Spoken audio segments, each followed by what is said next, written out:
আমার দাদা একটি স্কুল প্রতিষ্ঠা করেছিলেন এবং সেটাও শেরেবাংলা একে ফজলুল হকের সরাসরি প্রত্যক্ষ পৃষ্ঠপোষকতা অনুদানে। উনি যখন কলকাতা বিশ্ববিদ্যালয়ের ছাত্র ছিলেন আর তখন মুখ্যমন্ত্রী ছিলেন, প্রধানমন্ত্রী ছিলেন শেরেবাংলা একে ফজলুল হক, ওনার সরাসরি পৃষ্ঠপোষকতায়। আপনারা জানেন যে তখন বাঙালি মুসলমানদের মধ্যে শিক্ষার প্রসার তেমন একটা ঘটে নাই। শেরেবাংলা একে ফজলুল হক তিনি যখন 1937 সনের নির্বাচনে অবিভক্ত বাংলার প্রথম নির্বাচিত প্রধানমন্ত্রী হলেন, ব্রিটিশরা তখন কেবল ধীরে ধীরে ধীরে ধীরে গণতান্ত্রিক প্রক্রিয়া শুরু করলো এবং তার মধ্য দিয়ে শেরেবাংলা অবিভক্ত ভারতের প্রথম নির্বাচিত নেতা হিসাবে সামনে আসলেন।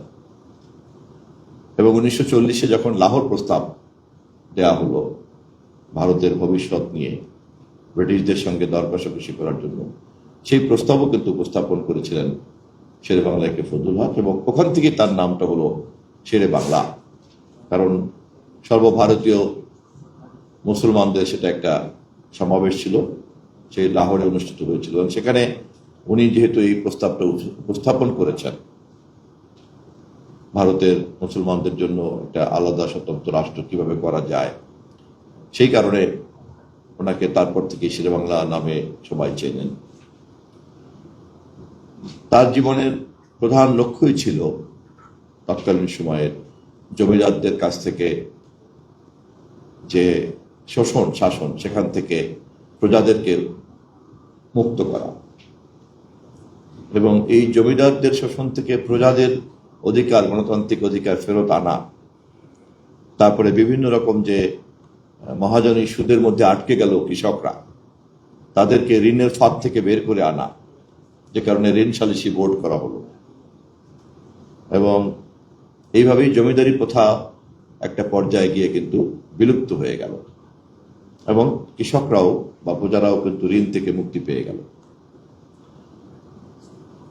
এবং তারপর ধারাবাহিকতা অনুযায়ী বাঙালি মুসলমানদের মধ্যে শিক্ষার প্রসার ঘটতে শুরু করলো এবং এখন আমাদের দেশে আর এই সমস্যাটা নাই।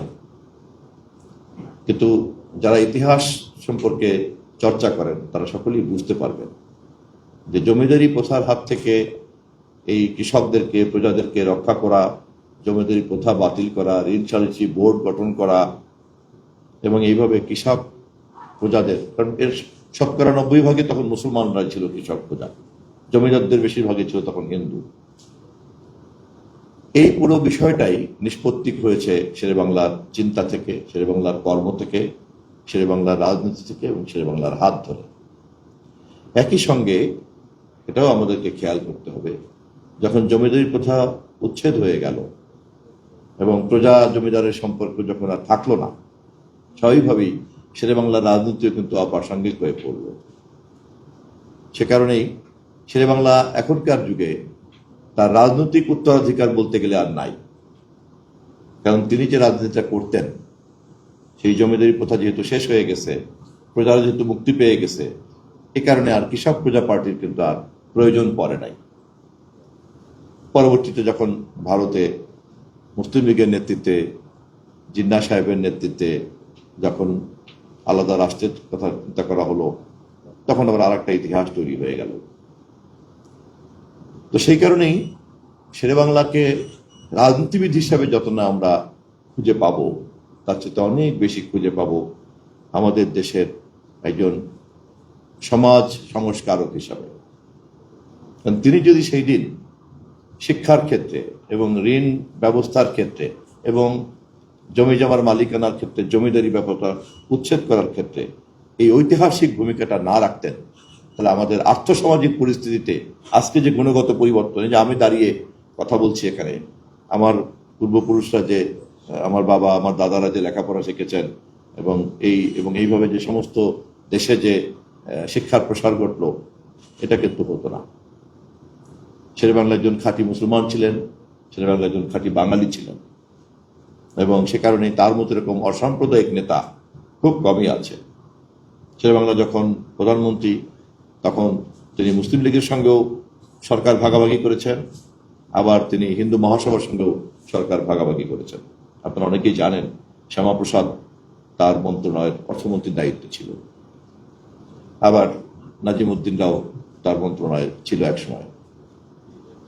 আমি আজকে আর কথা বাড়াবো না। আমি মনে করি যে যেহেতু শেরেবাংলা একে ফজলুল হকের রাজনৈতিক উত্তরাধিকারটা সঙ্গত কারণেই নাই, সেই কারণে শেরেবাংলা ফাউন্ডেশনকেই কিন্তু অনেক বেশি দায়িত্ব নিতে হবে তার এই কর্মকে পরবর্তী প্রজন্মের কাছে পৌঁছে দেওয়ার জন্য। এবং সেই কারণেই শুধুমাত্র এই দান অনুদান এবং এই ধরনের যে সমাজকর্ম, এর মধ্যেই কিন্তু শেরেবাংলা ফাউন্ডেশনকে আটকে থাকলে চলবে না। শেরেবাংলা ফাউন্ডেশনের কিন্তু কাজ আরো অনেক বড়। আমি আমার অবস্থান থেকে যতটুকু সমর্থ সবটাই আমি শেরেবাংলা ফাউন্ডেশনকে দিতে চাই। আমি অনুরোধ করছি আপনারা ফাউন্ডেশন এরপরে যখন আপনাদের কর্ম পরিকল্পনা গ্রহণ করবেন, আপনারা যখন আপনাদের বাৎসরিক পরিকল্পনা হোক, 5 বছরের পরিকল্পনা হোক, যে কোনো পরিকল্পনা তৈরি করবেন, আমাকে সেই পরিকল্পনা প্রণয়নের সঙ্গে যুক্ত রাখলে আমি খুব খুশি হব। পরিশেষে আমি আবারও আপনাদেরকে শুভেচ্ছা জানিয়ে ফাউন্ডেশনের সভাপতি হানিফ সাহেবকে, ইঞ্জিনিয়ার হানিফ সাহেবকে বিশেষভাবে ধন্যবাদ জানিয়ে, এবং অনেকদিন পরে দেখা হলো, উনি যে মন্ত্রণালয়ের সচিব ছিলেন সেই মন্ত্রণালয়ের দায়িত্বই আমাকে মন্ত্রী হিসেবে পালন করতে হচ্ছে। এটা একটা কোইন্সিডেন্স। আমার ভালো লাগলো ওনাকে দেখে। আমি তার সুস্বাস্থ্য কামনা করছি এবং আপনাদের সকলের সঙ্গে আবার ভবিষ্যতে মিলিত হবো এই প্রত্যাশা ব্যক্ত করে শেষ করছি। আসসালামু আলাইকুম সবাই।